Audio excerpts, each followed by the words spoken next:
August 15 മുതൽ ആരംഭിക്കുന്ന 2 നിർണായക ടെസ്റ്റ് മത്സരങ്ങൾക്കായി ശുഭ്മാൻ ഗില്ലിന്റെ നേതൃത്വത്തിലുള്ള ഇന്ത്യൻ ടീം ശ്രീലങ്കയിലേക്ക്.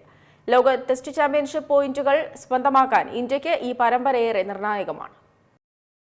ഓഗസ്റ്റ് 15 മുതൽ ആരംഭിക്കുന്ന 2 നിർണായക ടെസ്റ്റ് മത്സരങ്ങൾക്കായി ശുഭ്മാൻ ഗില്ലിന്റെ നേതൃത്വത്തിലുള്ള ഇന്ത്യൻ ടീം ശ്രീലങ്കയിലേക്ക് എത്തിയിരിക്കുകയാണ്.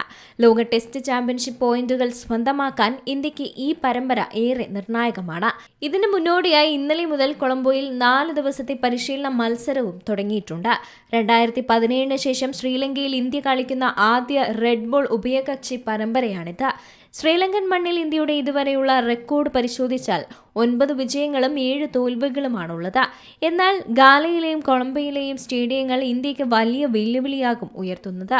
ഗാല ഇന്റർനാഷണൽ സ്റ്റേഡിയത്തിൽ ആദ്യം ബാറ്റ് ചെയ്യുന്ന ടീമുകൾക്കാണ് കൂടുതൽ മുൻതൂക്കം.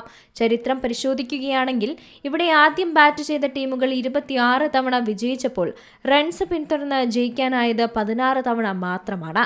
ഗാലയിൽ 4ാം ഇന്നിംഗ്സിലെ ശരാശരി സ്കോർ വെറും 154 റൺസ് മാത്രമാണ്. സ്പിന്നർമാർ ഇവിടെ എത്രത്തോളം അപകടകാരികളാകുമെന്ന് ഈ കണക്കിൽ നിന്ന് വ്യക്തമാണ്. അതേസമയം കൊളംബോയിലെ സിംഹാളി സ്പോർട്സ് ക്ലബിലെ സ്ഥിതി വ്യത്യസ്തമാണ്. തുടക്കത്തിൽ ബാറ്റിംഗിനെ ഏറെ തുണയ്ക്കുന്നതാണ് ഇവിടുത്തെ പിച്ച്.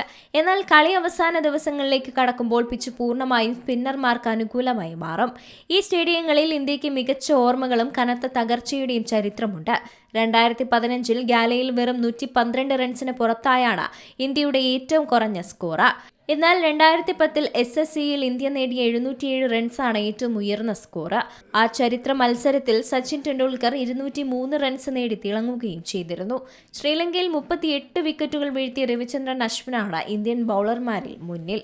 എന്തായാലും ഓഗസ്റ്റ് മുതൽ ആരംഭിക്കുന്ന 2 നിർണായക ടെസ്റ്റ് മത്സരങ്ങൾക്കായി ക്രിക്കറ്റ് പ്രേമികൾ കാത്തിരിക്കുകയാണ്. Sports desk C Malayalam news. ഏറ്റവും പുതിയ വാർത്തകളും വിശേഷങ്ങളും വിരൽത്തുമ്പിലറിയാൻ സി മലയാളം ന്യൂസ് എല്ലാ ഡിജിറ്റൽ പ്ലാറ്റ്ഫോമുകളിലും ലഭ്യം.